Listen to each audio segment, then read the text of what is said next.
की बताता है। अगर आप बहुत भजन करते हैं, बहुत कथा सुनते हैं, सत्संग करते हैं, तो आपका भजन, आपकी कथा, आपका सत्संग, ये कितना फल रहा है, ये आपके स्वप्न की स्थिति से पता चलेगा। किस प्रकार के स्वप्न आपको आते हैं।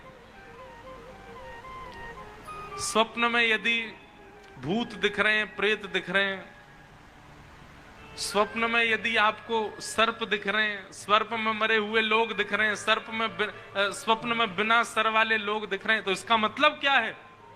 कहीं ना कहीं क्रोध, कहीं ना कहीं काम, कहीं ना कहीं लोभ, मोह, ईर्ष्या, द्वेष, ये जितने भी संसार के विषय भोग हैं, इन सब की मात्रा आपके चित्त में बहुत ज्यादा बढ़ गई है। इसलिए स्वप्न की स्थिति में आपको दूषित दर्शन हो रहा है। आपका भजन बढ़ेगा, आपका सत्संग बढ़ेगा, तो आपको स्वप्न में या तो नाम सुनाई देगा, लीला दिखाई देगी, धाम का दर्शन होगा। हम कह रहे हैं प्रत्यक्ष ठाकुर जी ना दिखें, लेकिन धाम दिखेगा, वृंदावन दिखेगा, रामेश्वरम दिखेगा, हमारे श्री रंगनाथ भगवान दिखेंगे, गोवर्धन दिखेंगे, बद्रीनाथ दिखेंगे। प्रत्यक्ष ठाकुर जी ना दिखें, धाम दिख रहा है, इसका मतलब आपका भजन, आपका सत्संग फल रहा है। स्वप्न में धाम भी नहीं दिख रहा, लेकिन भगवत भजन करने वाला कोई वैष्णव दिखाई दे रहा है, कोई कथाकार दिखाई दे रहे हैं, कोई संत दिखाई दे रहे हैं, कोई भजनानंदी महात्मा दिखाई दे रहे हैं, तो भी समझो कि आपका भजन फल रहा है। शुभ आयुध दिखाई दे रहे हैं, ठाकुर जी का त्रिशूल दिखाई दे रहा है, महादेव का, भगवान की श्रृंगी दिखाई दे रही है, बाल कृष्ण प्रभु की वंशी दिखाई दे रही है, ये आयुध दिखाई दे रहे हैं, या भगवान के शुभ चिन्ह दिखाई दे रहे हैं, तो भी आपका भजन फल रहा है। और पीत वर्ण दिखाई दे रहा है, पीला रंग, श्याम वर्ण दिखाई दे रहा है, इन वर्णों से भी शुभ संकेत पता किया जा सकता है कि आप ठाकुर जी के भजन में रत हो चुके हो। और जहां भय हो, जहां भयभीतता का अनुभव होता हो, जहां पर वो दिखता हो जो नहीं दिखना चाहिए, यह भी आपकी मन की स्थिति बताता है कि आप कितने पानी में हो। इसलिए स्वप्न मिथ्या नहीं होते। महादेव बोले हमने तो स्वप्न में देखा कि आप हमसे मिलने आ रहे हो। भगवान बोले हमने भी देखा कि आप हमसे मिलने आ रहे हो, हमसे तो रहा नहीं का, हम भी दौड़े। महादेव बोले हमसे भी नहीं रहा, हम भी दौड़े। दोनों ने परस्पर आपस में चर्चा की। महादेव और नारायण इतना प्रेम करते हैं एक दूसरे से, तुरंत भगवान ने हाथ पकड़ा और कहा चलो थोड़ी देर मानसरोवर में क्रीड़ा करते हैं। और ठाकुर जी और महादेव दोनों मानसरोवर में गए और मानसरोवर में थोड़ी देर तैरने लगे, थोड़ी देर जल उछालने लगे, कभी कोई क्रीड़ा करें, जल क्रीड़ा दोनों करने लगे। वर्णन करते हैं कि जल क्रीड़ा करते करते करते करते करते हजारों लाखों वर्ष बीत गए, ना भूख लगी, ना प्यास लगी, ना निद्रा आई, और दोनों पृथ्वी के संचालन करता एक दूसरे के साथ क्रीड़ा में लगे। ब्रह्मा जी ये लीला देख करके बोलने लगे हो गया काम, पृथ्वी का पालन संहार उत्पन्न करने वाले दोनों क्रीड़ा में व्यस्त हो गए। अब इस सृष्टि का कल्याण कैसे होगा? अच्छा, दोनों इतने तत्पर होकर के क्रीड़ा कर रहे थे कि कोई बीच में उनको रोकने जाए भी तो पहले घबरा जाए, बोले कहीं इन्होंने अगर गुस्सा में हमको देख लिया तो हमारा तो होगा, अब गोविंदाय नमो नमः हो जाएगा। तो महादेव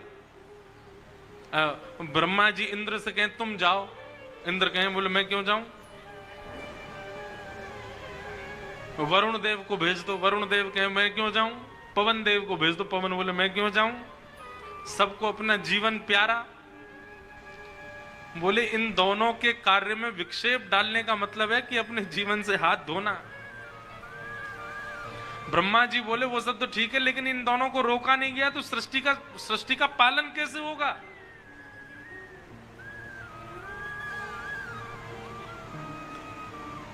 हजारों युक्तियां सोच ली, लेकिन किसी भी कारण से, किसी भी प्रकार से महादेव और ठाकुर जी इतने तत्पर होकर के खेल रहे हैं कि उनकी क्रीड़ा रुकी ही नहीं।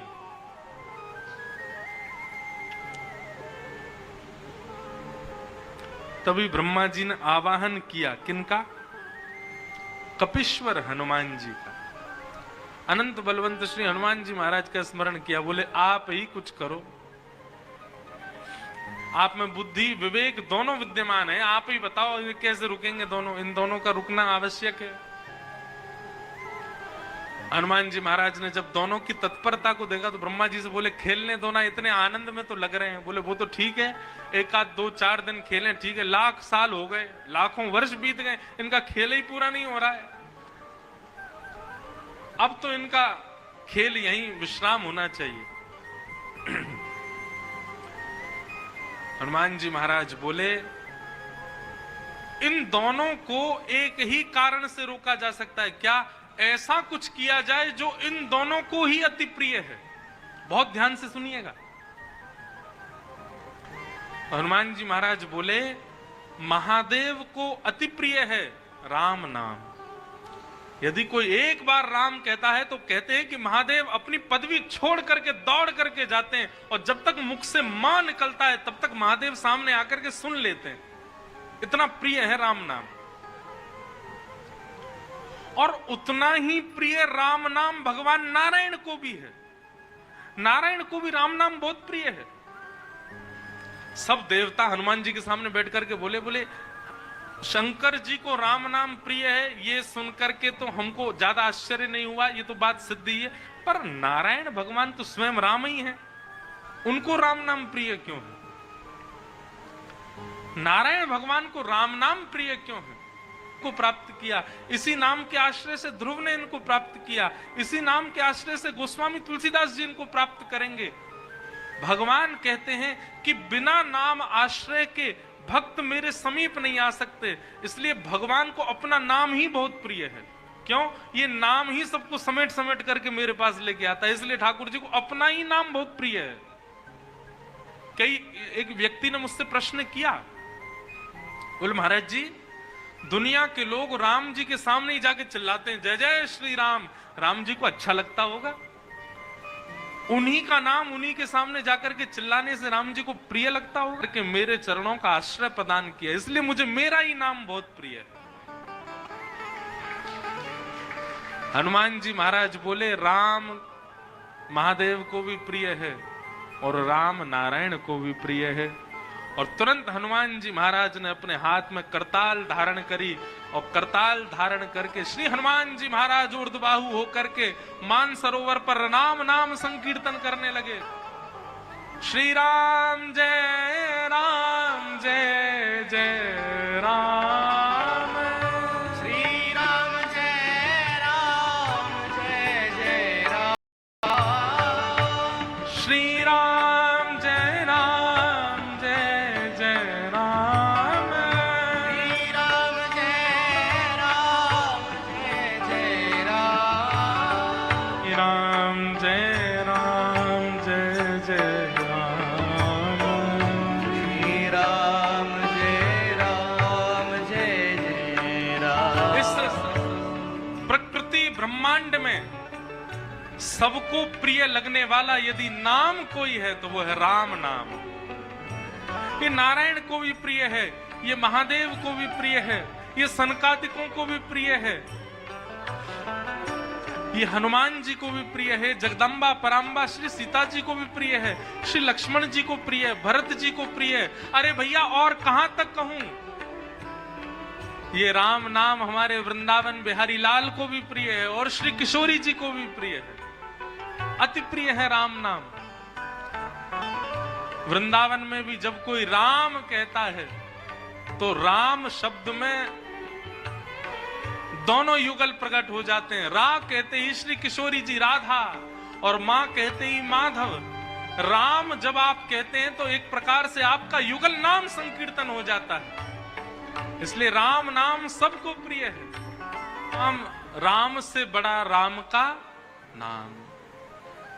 जैसे हनुमान जी महाराज ने मान सरोवर पर बैठ करके नाम का गुणगान गाना प्रारंभ किया, राम नाम की ध्वनि को प्रारंभ किया, करने लगे। और वही राम नाम जब नारायण भगवान ने श्रवण किया, नेत्र बंद हो गए और उस नाम के सहारे चरणों को प्राप्त करने वाले समस्त भक्तों का चिंतन नारायण भगवान के चित्त में प्रकट हो गया। उनकी क्रीड़ा भी वहीं विराजमान हो गई। तुरंत निकल करके बाहर आए, सब भक्तों का चिंतन करके भाव विह्वल भगवान हो गए। मेरी सबरी कहाँ है, मेरा विभीषण कहाँ है, मेरे हनुमान कहाँ है, मेरे कपिध्वज कहाँ है, मेरे कपीश्वर कहाँ है।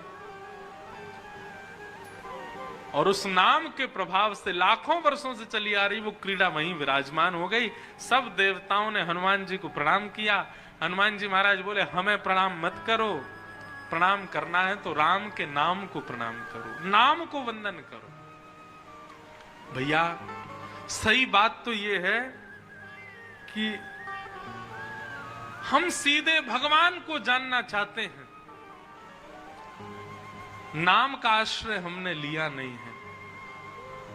सही बात तो यह है कि नाम का आश्रय ले लीजिए, नाम ही आपको ठाकुर जी को जना देगा। नाम में इतनी सामर्थ्य है, नाम इतना श्रेष्ठ है। तो श्री गोस्वामी तुलसीदास जी महाराज ने पहले तो नारायण को वंदन किया और नारायण के ठीक तुरंत बाद कुंद इंदु समदेह उमार मन करुणा अयन जाहि दीन पर नेह करो कृपा मर्दन मयन, महादेव को वंदन किया। और महादेव को वंदन करने के बाद, नारायण को वंदन करने के बाद, गणपति को वंदन करने के बाद फिर वंदन किनको कर रहे हैं? वंदौ गुरुपद कंज कृपा सिंधु नर रूप हरि महामोह तम पुंज जासु वचन रवि कर निकर वंदौ गुरु पद पदम परा। ऐसे ही गाओ, बिना ताल के गाओ। सुरुचि सुवास सरस अनुरागा, सुरुचि सुवास सरस अनुरागा, अमीय सुरी मय चूरन